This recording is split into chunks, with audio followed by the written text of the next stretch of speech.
I'm Iniba and welcome back to Halo Halo. Before the break, we chatted with the band HAPA, and joining us now is a hula teacher, a model, and former Miss Hawaii USA, Radasha Huli. Welcome. Hello, welcome. Aloha. Thank Aloha. you so much for being here today. Thank you. Now, I mentioned that you're a professional hula dancer. Yes.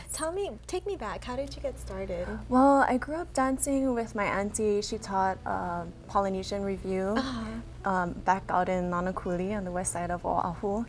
And, you know, we learned Hawaiian, Tahitian, Samoan, Maori dances.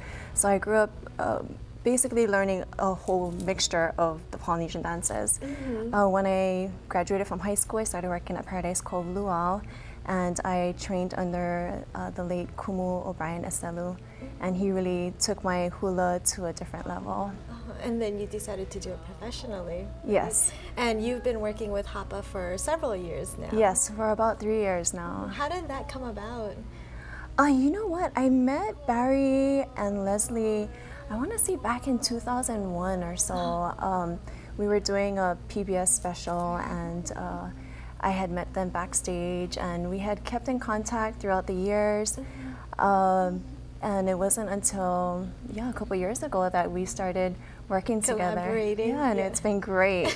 Now, you are going to be part of their huge concert that's coming up right in Redondo Beach. And I hear that you actually come up with your own dances. I do. I used a lot of my inspiration from O'Brien Eselu, and I remember the things that he taught me over the years, and I try to incorporate that into the music that HAPA creates. Yes, and then earlier I talked about how you're also a model and former Miss Hawaii USA. Yes. How did you get started in that? Well, I've mentioned him already, but actually it was O'Brien Eselu. I was dancing at Paradise Cove Luau on Oahu, and he kind of just told me one day, he's like, you know, you're going to be Miss Hawaii one day. And I really thought he was joking. Really? I thought, you know, okay, this guy might be a little bit crazy.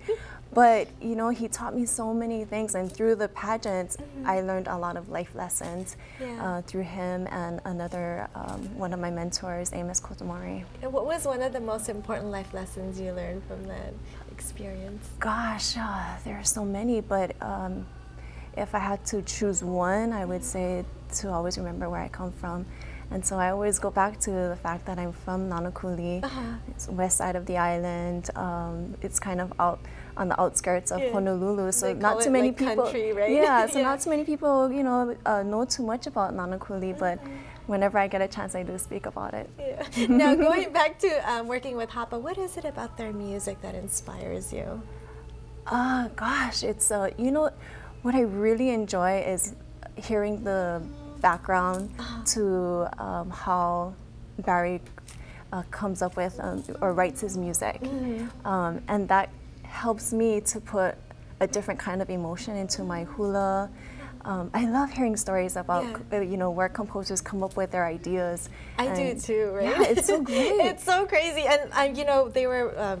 What do you call it? They were called, like, their music is like the soundtrack of Hawaii, and it is. You know, you listen to it, and I want to go back. I mean, it's known internationally. You know, I've taught hula in Japan, and you know, everyone just loves HAPA. So we're looking forward to the new CD coming out, and more music for everyone to enjoy. And more shows. Yes. Thank you so much for being here today. Thank you for having me.